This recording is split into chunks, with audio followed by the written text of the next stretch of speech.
इसे आप कैसे देखते हैं?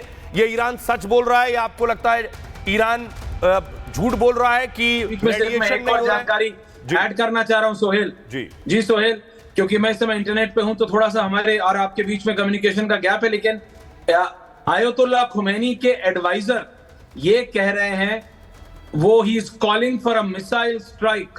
जनरल सिन्हा आपके साथ है, captain Shyam, he is calling for a missile strike on US navy ships और स्ट्रेट ऑफ हॉर्मूज। जनरल साहब अभी बताएंगे, अगर सोहेल स्ट्रेट ऑफ हॉर्मूज को बंद किया जाता है या अगर उस पर अटैक किया जाता है तो दुनिया भर का 93% 93% तेल की सप्लाई रुक जाएगी। फर्क नहीं पड़ता किस देश से किस देश को जा रहा है, the 93% supply of crude oil to the world will stop अगर स्ट्रेट ऑफ हॉर्मूज को डिस्टर्ब किया गया। उसके ऊपर वो कह रहे हैं कि अमेरिकन मिलिट्री शिप्स जो कि इस समय मिडिल ईस्ट में है, खाड़ी के देशों में है, उनको टारगेट बनाया जाए। ईरान एक सुसाइड मिशन पे लग रहा है।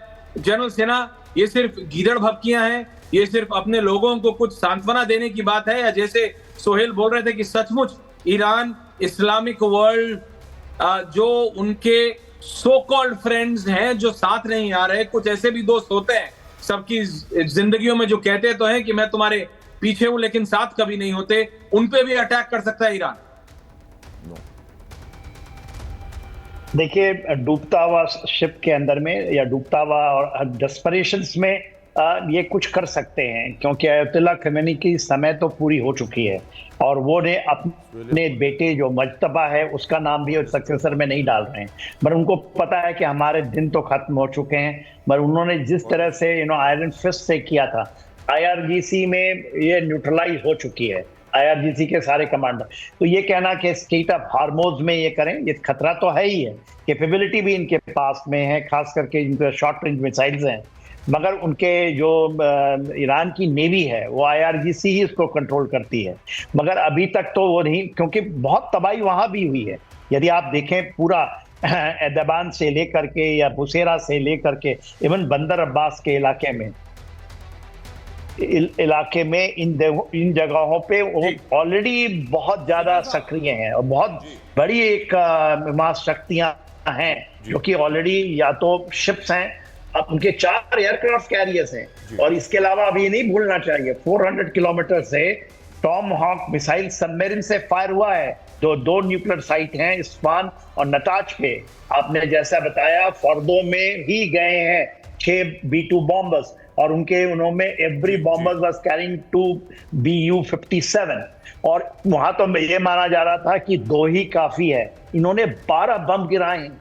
तो ये कहना कि उन्होंने पहले ही चेंज कर दिया। BU-57 की बात की, अगर आप दर्शकों की जानकारी के लिए जनरल साहब, because a lot of talk on the social media is happening, social media पे बहुत ज्यादा बातचीत हो रही है। Priyanka is also joining us from studio Sohail के साथ। लेकिन जनरल साहब, ये जो बताया जा रहा है कि BU-57 बॉम्ब्स एक के बाद एक वेव्स की तरह गिराए जाते हैं, पहला बॉम्ब अगर 100 मीटर गया तो दूसरा बॉम्ब उसी जगह गिराया जाता है और 100 मीटर नीचे जाने, और वो ड्रिल कर सकता है फटने से पहले। तो ये लिटरली धरती का सीना फाड़ के अंदर घुस के फिर ये डेटोनेट होते हैं। जनरल साहब जी हाँ, देखिए, जो उसकी कैपेबिलिटी था, पहले ये कहते थे कि 61 मीटर तक जा सकते हैं, और इनका कहना है कि 80 मीटर के ऊपर में ये शायद उन्होंने बनाया है। तो ये माना जाता है तो टैंडम में यदि जाते हैं तो अभी आप देखिए 6 बॉम्बर से B-2 bombers, it is massive with 12 आपका GBU-57।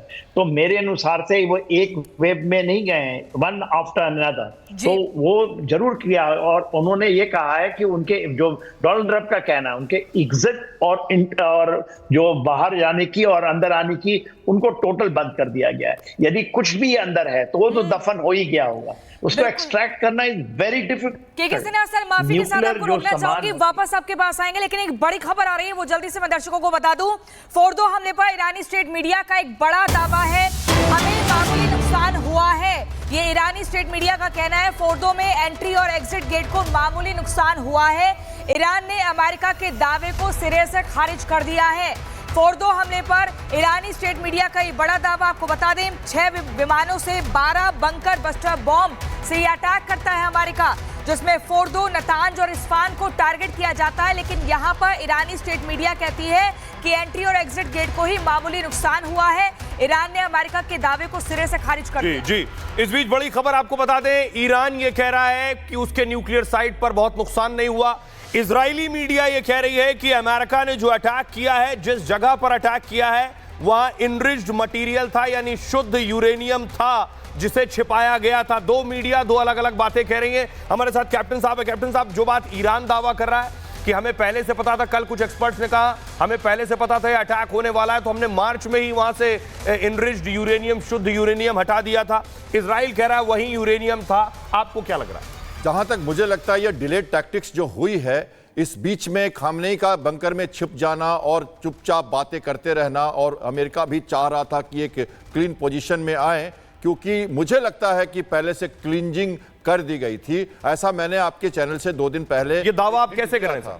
क्योंकि मुझे लगता है कि ये फिजिकल मूवमेंट जरूरी था वहां से। अगर वो कह रहे हैं कि 8 से ज्यादा बॉम्ब वहां बन चुके हैं, जो कई लोग कह चुके हैं पहले कि डिलीवरी मोड्स तो नहीं है पर उस कगार पे था, यही सबसे बड़ा डर इजराइल को था कि एक ऑपरेशनल अगर हो गया, डिलीवरी भी बन गई तो फिर ये खतरनाक हो जाएगा। इसलिए उसको हटाना जरूरी था, इसलिए फोर्डो जरूरी था, और उनको मुझे लगता है कि वो क्लींजिंग की गई है कुछ हद तक। और ये जो मारा गया है, ये ऊपरी मार तो जरूरी है, और ध्वस्त करके उस रिएक्टर को यूज अब नहीं कर सकते, ये भी जरूरी है। दूसरी बात मैं कमेंट करना चाहूंगा कि अटैक्स जो होंगे, जो बात कर रहे थे आप वॉल पोस्ट पे दिखा रहे थे जो बेसेस की, उन पे अटैक करने से क्या होगा कि वहां पर दूसरे देश इन्वॉल्व हो जाएंगे, और वो एक्चुअली वो जो बेसेस हैं वो अमेरिकन बेसेस जरूर हैं, पर वो सोवरेन कंट्रीज दूसरी कंट्रीज है, तो आप वहां मारोगे, इसका मतलब आप उनसे पंगा ले रहे हो। तो अटैक्स जो होंगे वो हूती की तरफ से डाइवर्जनरी हॉर्मुज को तंग किया जाएगा, जिसकी पूरी संभावना बनती है, और रेड सी पे वो फिर से डाइवर्जनरी टैक्टिक्स करेंगे। आप ये कह रहे हैं अरब मुल्कों में जो अमेरिकी बेस है उस पर ईरान अटैक नहीं करेगा?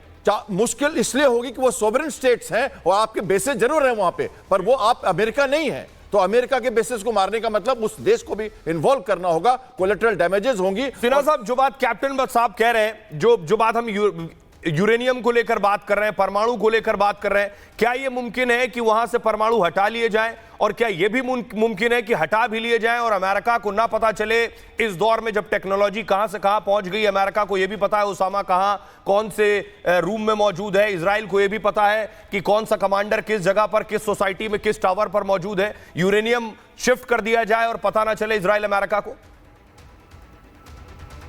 ये तो मेरे अनुसार जो आप कह रहे हैं एब्सोल्युटली सही है। देखिए, ये कहना कि हम वहां से 3000 सेंट्रीफ्यूज को हम वहां से निकाल देंगे और यूरेनियम को हम कहीं ले जाएंगे, और उनके कहाँ ले जाएंगे? एक सेमाना का नाम आता है जो कि नॉर्थ में है, जहां पर कल 5.1 पॉइंट का रेक्टर स्केल का भूकंप आया था, मगर उन पहाड़ियों में ले जाकर को आपने फैसिलिटी नहीं बनाई, कहाँ पर आप ओपन में रखेंगे?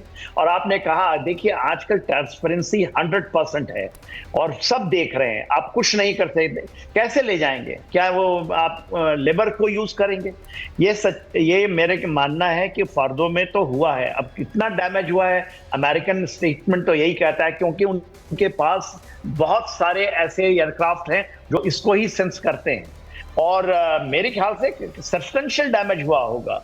यदि आप याद कीजिए, जब हमारा चल रहा था ये अभी पाकिस्तान के साथ में, उस समय ऑपरेशन सिंदूर में हमारी एक केवल एयरबेस है, वहां पर हमने ये किया, और वो कहते हैं कि उनके जो हिल है वो उसके अंदर में जा करके उनके दरवाजे बंद हो गए। वो तो ये कहना बड़ी आसान है। सरगोदा की मैं बात कर रहा हूँ, किराना हिल्स की बात कर रहा हूँ, तो यहाँ पर तो ये ओपन में है, ऐसा नहीं है, अंदर है, जमीन के अंदर है, पर माउंटेन इतना भी नहीं है। और यदि ऐसा कुछ है, जनरल साहब, the very aggression of Benjamin Netanyahu, मैं सिर्फ ये कह रहा हूँ, डोनाल्ड ट्रंप से पहले सोहेल, बेंयामिन नेतन्याहू ने आके एक पत्रकार वार्ता की, उनकी बॉडी लैंग्वेज देखिए। अगर हमारे डायरेक्टर वो विजुअल चला सके, general Sinha, he is just falling short of having a dance.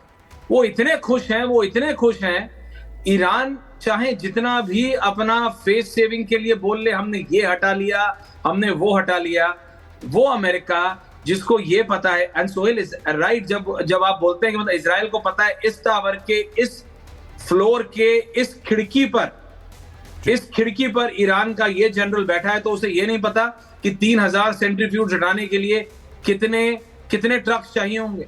That is impossible. लेकिन बेंयामिन नेतन्याहू के पास जो इंटेल है, इजराइल का चाहे आयरन डोम फेल कर गया हो, लेकिन उनका इंटेलिजेंस फेल नहीं किया है।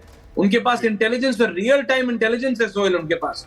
तो वो रियल टाइम इंटेलिजेंस है, उनको पता है the excitement of Benjamin Netanyahu, उनकी body language, he is like so excited general. वो कह रहे हैं कि दुनिया का कोई देश ये नहीं कर पाया, दुनिया की कोई मिलिट्री ये कर नहीं सकती थी। उसके बाद डोनाल्ड ट्रंप आते हैं, बोलते हैं ये जो जय वीरू की दोस्ती है सोहेल, मतलब हमारे हिंदी ऑडियंस को समझाने के लिए मैं कह रहा हूं, वो कह रहे हैं दुनिया में ऐसी टीम नहीं है। बेंयामिन नेतन्याहू और जो डोनाल्ड ट्रंप की टीम है वो कह रहे हैं ऐसी टीम दुनिया में दूसरी है नहीं और शायद ही कभी होगी। जो हमने कर दिखाया, no one else can do. And captain Sham, जो आपने कहा, if and only if, Iran कभी नहीं करेगा। लेकिन बस ये नहीं भूलना चाहिए कि घायल है ईरान। ईरान के पास काबिलियत है, कम से कम शॉर्ट रेंज मिसाइल्स की तो है।